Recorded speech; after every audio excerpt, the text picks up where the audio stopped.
We have arrived in the dark waters of the iceberg, or in Gothic terms, the dungeons. The natural light is gone and we are moving deeper underground. Join me on this expedition. Territory awaits that only curious Gothic players might know about.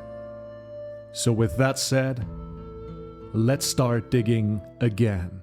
Gothic ELEX Shared Universe. Alright, so what do ELEX and Gothic have in common? Well, a blue mineral that is very powerful and has magic properties. It is used to fuel the machines of war, and that makes it a very useful resource. Is that enough to connect both franchises? If you have any other information on this that is not a fan theory or a hot fever dream, please let me know. Chroman. I covered the Chroman questline in the video called The Lost Themes of Gothic. To make it short, this quest is a scavenger hunt all over the colony. It starts deep within the fog tower on the eastern cliffs in the Valley of Mines. The item that starts the quest is a book, and it is taken off the body of a skeleton mage, and riddles direct you to the next piece. Eventually, you will come back to the dungeons below the tower, and a human corpse has appeared on the ground. Seeking through the stranger's remnants, you will find the last book when suddenly more skeletons appear. A dark voice then says, "To kill one of us was your last mistake." The books are very cryptic, and it seems like Chroman is not a thing nor a person. It seems like a communion of sorts, or receiving great knowledge or wisdom, ascending to spiritual heights, or being illuminated in terms of faith.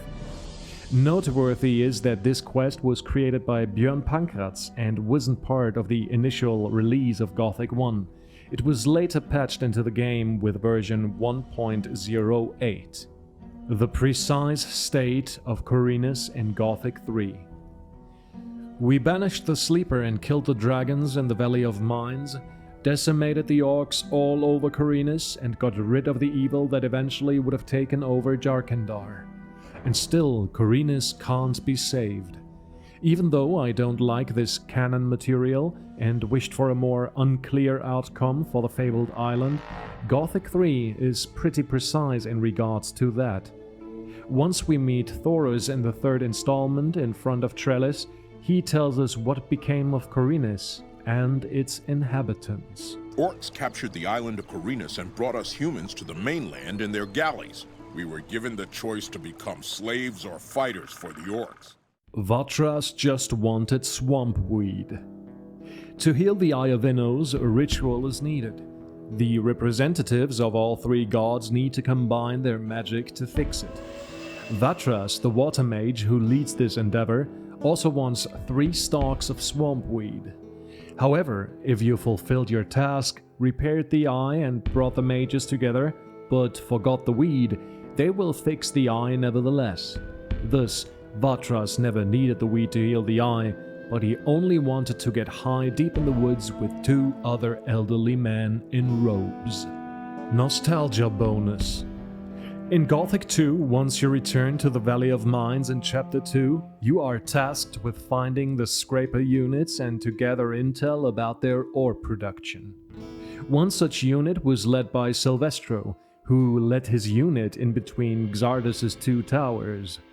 Once you search the dig site, which is completely overrun by mine crawlers, you find a note stating that the mined ore was sent to a safe location, along with a former convict called Diego. If you find him, you can escort him to the mountain pass of Kinus. How did you manage to get across the pass? I thought that it was swarming with orcs. There's a path through the abandoned mine which isn't held by orcs. That's good to know. Then I will head for Kinus before long. I've got a few old accounts to settle there. Let's go together. To the pass? Why not? You go first. You've only just come from there. But don't even think about going too close to the castle or to the orc wall. Once at the pass, don't stop at the passage through the mine. Keep on running to the lake of the exchange place, and Diego will have a special dialogue for you, paired with the nostalgia bonus. Remember back then, when we met here for the first time? It's been ages. I'm Diego. I'm not interested in who you are. You've just arrived. Gothic Sequel. Before Gothic 2 came to be, a small team of Piranhabytes started working on another version of Gothic 2, which is now known as the Gothic Sequel. The story was way different, and the setting too. It takes place in the Valley of Mines, which was made part of the mainland, and demons played a bigger role in the story. Only the plot of the first chapter is known. After being revived by Xardis, you make your way to the old camp, which Diego is now in charge of. After solving problems as usual, you eventually will make your way to the stone fortress in which the king now resides with his paladins and his daughter. The reason why the king came to the valley might be that he wanted to ensure the mining operations. Just more or less recently, streamers started playing the unfinished version, and it seems that some people are even working on a mod wanting to complete this what-if scenario. Demon Hunters and Healers. These were factions planned for the cancelled Gothic sequel. The healers were in the old camp, now partially destroyed, to tend to sick people. You see, there was supposed to be a sickness spreading in the Valley of Mines, and those affected developed a greenish skin having an almost zombie-like appearance. The Demon Hunters, on the other hand, were meant to be a main faction, and their armor design is pretty awesome, but not much is known about them.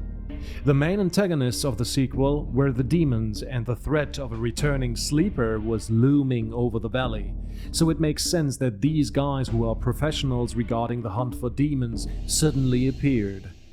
Interestingly enough, some of their armor designs were later reused for the Dragon Hunter's armor.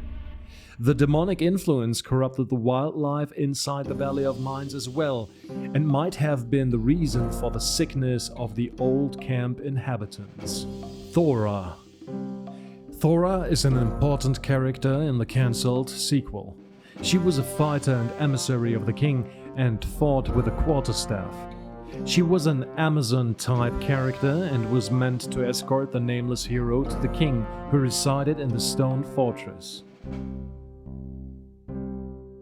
Medicus. Another entry I don't have any details about. Since it is next to the entries of the cancelled sequel, this Medicus could very well be a character that was planned to be part of the story. A medicus was a type of doctor during the medieval times, so it makes sense that he might have been affiliated with the healers in the old camp. Greg is related to the Risen 2 pirates. Even though that Gothic and Risen aren't meant to be connected anymore, the Risen 2 manual says that Greg Steelbird, one of the Risen 2 characters, used to plunder and raid near the island of Kinus. Torlof is the reason the orcs won the war. Well, Torlof, the old sea dog, was part of a mutiny that happened on a royal war vessel, and he wanted us to open the gates of the old camp fortress, which was the Paladin's base of operations in the Valley of Mines. Both of these potentially could be the reason for why the humans lost the war. Maybe his ship was crucial to win the upper hand in the naval fight, or the Paladins in the Valley of Mines had a real good chance to turn the tide of war.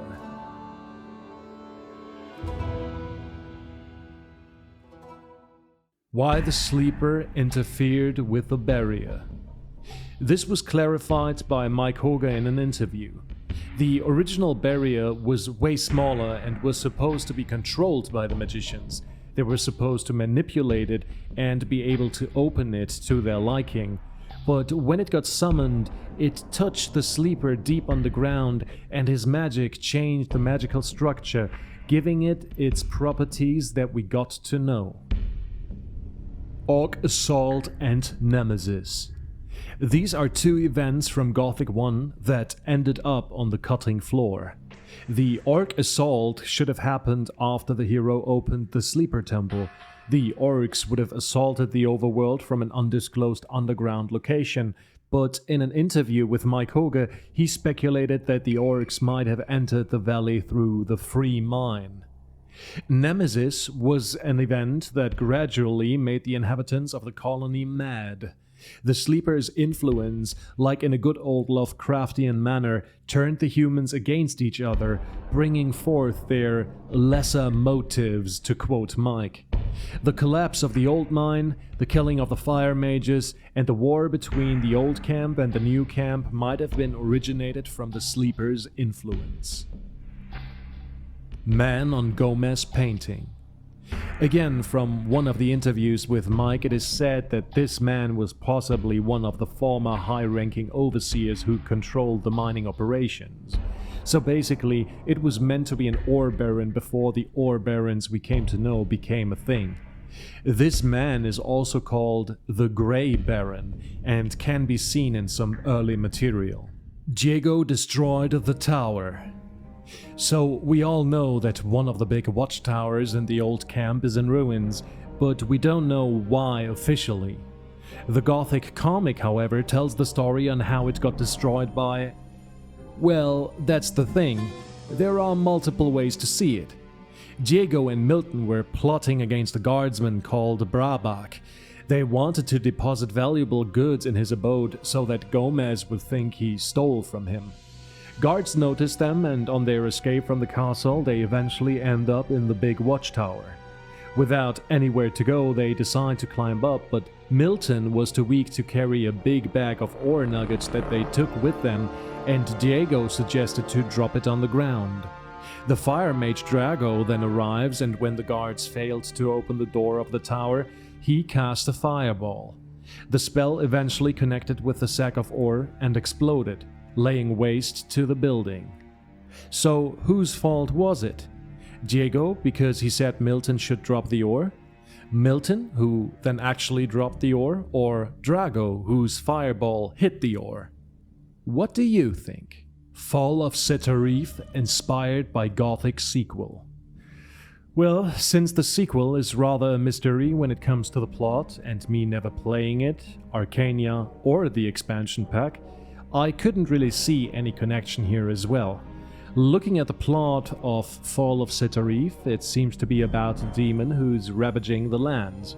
The sequel, on the other hand, planned that the demons became a threat to the Valley of Mines once more, and that the Sleeper might return. So there is that. Anti-authoritarian themes. Well, in Gothic, you are more or less the reason why the ore production stops.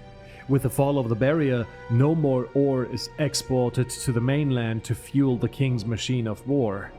In a sense, you overthrow an authoritarian regime.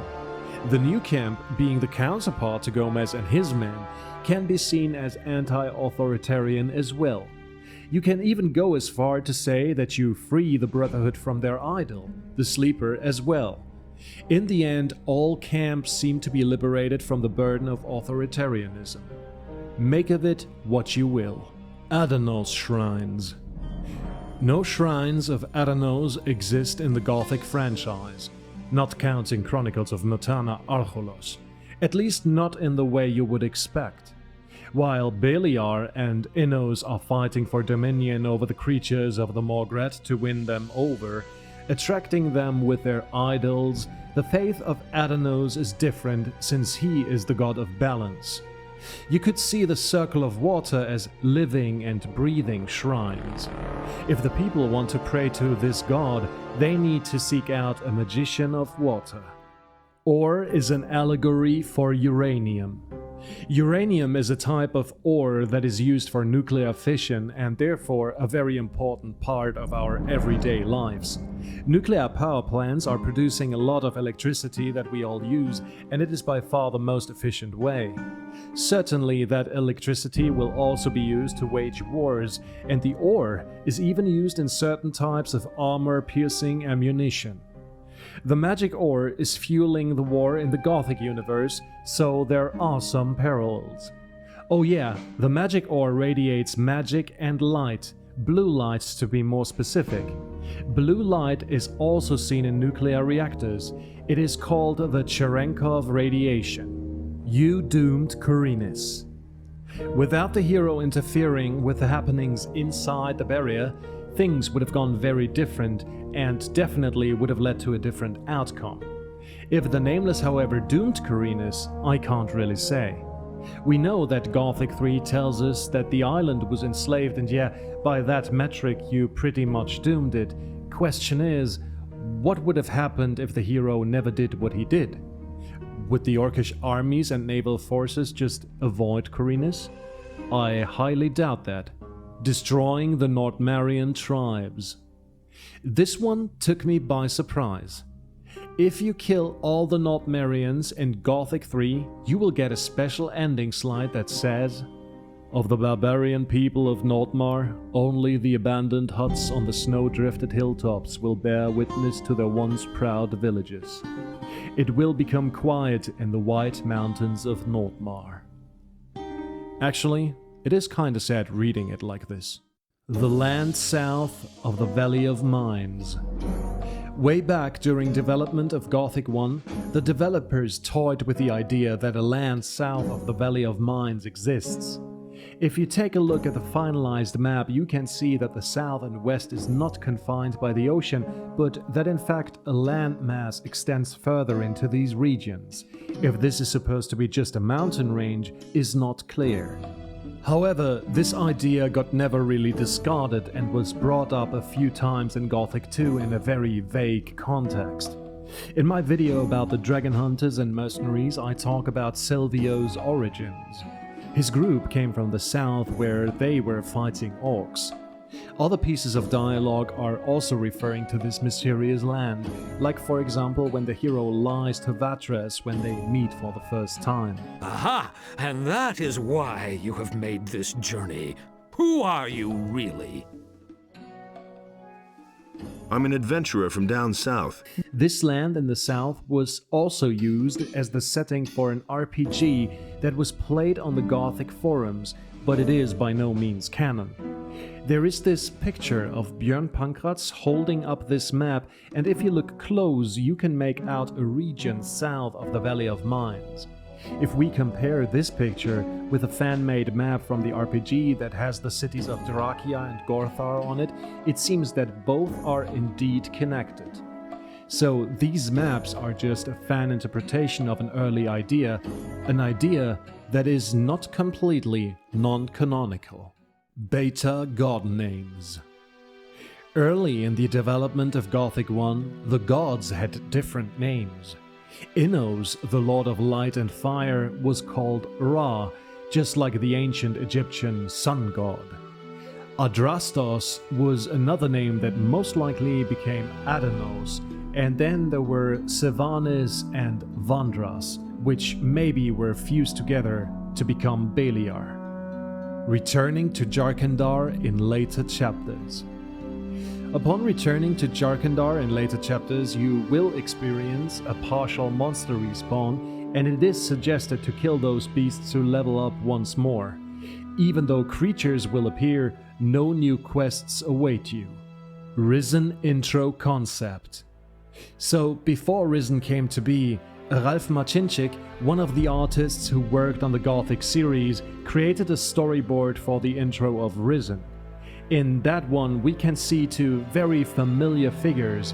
One is called Nameless, the other Mentor. I will show you one picture, the others you can look up on comicsfactory.de, Ralf's page. So maybe back in the day it was intended that both universes were connected, but in the end they decided against this, and that was for the better, in my opinion. Vayia implied story arc. Vayia is the mistress of Gomez and is thrown into the colony at the same time like the hero, and there are rumors that she had a bigger role to play. However, even the Phoenix Tales guys didn't have any concrete information on this, and they are quite knowledgeable when it comes to the early ideas and development of Gothic 1. You never become a paladin. When choosing the path of the militia in Gothic 2, you later on become a knight, but you never truly become one of the paladins. The armor you eventually get was in possession of a fallen holy warrior who turned into Shadow Lord. Xardus experimented on him when he was still part of the Circle of Fire in Corinus and hid the undead in the vaults deep below. This information is taken from the Almanac, which is stored below the monastery on Corinus, but this version is only available to players who chose the path of the militia. And once again, we reach the end of an entry of the Gothic Iceberg. I thank you all so much for watching, and please don't forget to like, subscribe, and all the good stuff. I will see you guys in the next one. For Gomez! Phew. Ah, shit, man. Doing this iceberg alone is getting tough. I don't know if I can handle it on my own anymore. I might need another scraper for the next part. Digging through all of this is pretty intense. Let me check.